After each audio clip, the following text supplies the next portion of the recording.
Bismillahirrahmanirrahim. Babul kalami. Ai hadza babul kalami.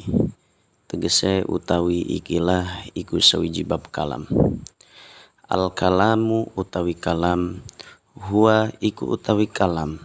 Al lafdhu iku lafad, al murakkabu kang tersusun, al mufidu kang berfaidah bil wad'i kelawan naja. Yakni ngarepaken isun annal kalama ing satuhune kalam indan nahwiyina ing dalem mungguh ulama nahwu kabeh huwa iku utawi kalam al lafdhu iku lafad ila akhirih tumeka maring akhire lafad. Fal lafdhu maka utawi lafad huwa iku utawi lafad as-sautu iku suara al mustamilu kang mencakup ala ba'dil hurufil hijaiyati ing atase sebagian sakehe huruf kang bangsa hijaiyah ka zaidin contohe kaya lafad zaidin fa innahu maka satuhuna lafad zaidin sautun iku suara istamala kang mencakup apa saut ala zai ing atase huruf zai wal ya ilan ya wad dalilan dal fa in lam yastamil maka lamun tah oranana mencakup apa saut ala ba'dil hurufi ing atase sebagian sakehe huruf kasautit tibli kaya suara gendang fala yusamma maka oranana den arani apa sautut tibli lafdzon ing lafad. Fa kharaja maka wis metu bil lafdzi kelawan lafad ma apa barang kana kang ana ieu barang mufidan iku berfaedah walam yakun lan oranana ana apa barang lafdzon iku berlafad kal isyarati kaya isyarat wal kitabati lan tulisan wal mukdi lan bebegig wan nasbi lan patok falatu sama maka oranana den arani kabeh kalaman ing kalam indan nuhati ing dalam mungguh ulama nahwu. Baik, saya akan menerangkan tentang bab kalam di mana setiap kitab nahwu itu pasti pembahasan pertama yaitu bab kalam. Apa sih kalam itu? Di dalam kitab Jurumiyah diterangkan huwa al-lafdhu al-murakkabu al-mufidu bil wad'i. Jadi kalam itu adalah suatu lafad yang tersusun, yang berfaedah dan disengaja. Maksudnya kalam di sini menurut ulama nahwu ya. Kalam bisa disebut kalam ketika tersusun dari 4 kategori ini. Ketika di suatu kalam terdapat lafad, murakkab, mufid dan wado, maka itu baru disebut dengan kalam. Tapi jika kurang salah satu dari 4 ini, maka tidak bisa disebut dengan kalam. Seperti itu. Nah, dan kita sekarang akan menjelaskan satu persatu dari 4 hal tersebut. Yang pertama lafad. Apa sih yang dimaksud dengan lafad? Fal lafdhu huwa as-sautu al-mustamilu ala ba'dil hurufil hijaiyati ka zaidin. Lafad ialah suara di mana suaranya ini al-mustamilu mencakup ala ba'dil hurufil hijaiyah terhadap sebagian daripada huruf-huruf hijaiyah. Contohnya seperti lafad zaidun. Ketika kita bersuara di mana suara tersebut ada huruf-huruf hijaiyahnya, maka itu disebut lafad. Dan tidak semua suara yang keluar dari mulut kita atau dari benda apapun itu bisa disebut lafad. Karena lafad sendiri memiliki syarat harus al-mustamilu ala ba'dil hurufil hijaiyah.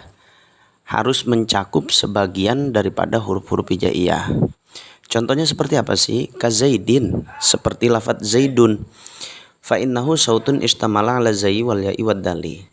Maka lafad zaidun itu merupakan suara yang mencakup atas huruf hijaiyah, yaitu huruf zai, ya, dan dal. Baik, diulang lagi ya.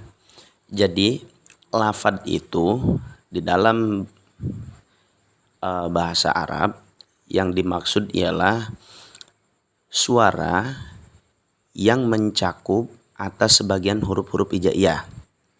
Saya ini bersuara, cuman dari suara saya ini tidak ada satupun di dalamnya huruf hijaiyah, maka bukan disebut sebagai lafad seperti itu. Tapi kalau saya bilang koma Zaidun, nah di dalam koma ada sebagian huruf hijaiyah, bahkan huruf hijaiyah semua kan. Koma Zaidun, ada qaf, alif, mim, zai, ya, dal. Nah maka yang barusan saya ucapkan koma Zaidun itu baru disebut lafad seperti itu ya. Terus fa in lam yashtamil ala ba'dil hurufi ka sauti tibli fala yusamma lafdhon. Kalau ada suara cuman tidak mencakup atas bagian huruf hijaiyah, fala yusamma lafdhon, maka itu tidak disebut lafad. Contoh nih, ka sauti tibli, seperti suara gendang. Saya main bass misalkan. Nah, ada suaranya. Tuh, ada suaranya, cuman dari suara tersebut tidak ada huruf hijaiyahnya, maka tidak disebut sebagai lafad. Betul sekali. Setelah kita pembahasan fal-lafdhu selesai, sekarang yang keluar dari lafad.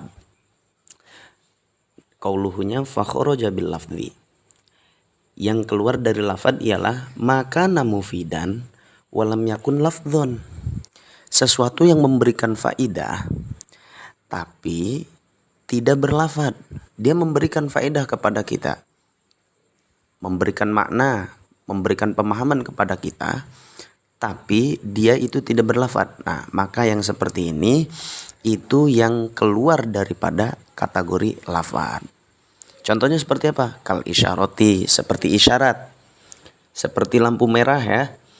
Kita sedang dalam perjalanan, tiba-tiba ada lampu merah dan memberikan isyarat kepada kita untuk berhenti.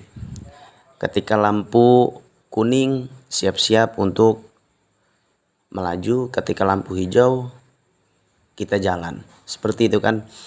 Nah, dia memberikan suatu faedah, pemahaman kepada kita di mana merah harus berhenti, kuning bersiap-siap, hijau berjalan. Tapi dia tidak berlafad, gitu.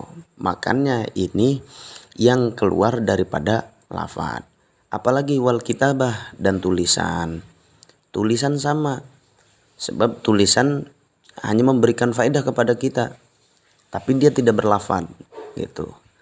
Wal uqdi, orang-orangan sawah, sama dia memberikan faedah untuk menakut-nakuti hewan yang seperti burung yang mau memakan padi, seperti itu. Wan nasbi, patok. Patok, kita membuat patok pembatas tanah, misal ini lahan kita nih, gitu.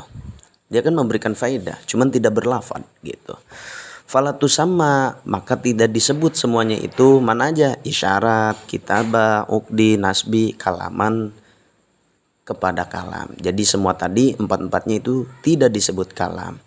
Menurut siapa? Indan nuhati, menurut ulama nahwu, gitu ya. Diulang lagi, jadi kalam bisa disebut kalam ketika tersusun daripada lafad, murokab, mufid, wado. Jadi syarat kalam itu ada 4. Yang pertama lafad, murokab, mufid, dan wado.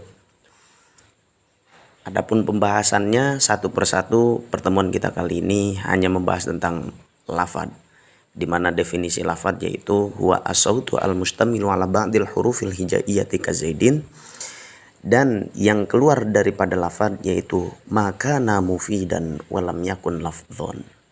Baik, terima kasih, kurang lebihnya mohon maaf. Wallahu a'lamu bishawab.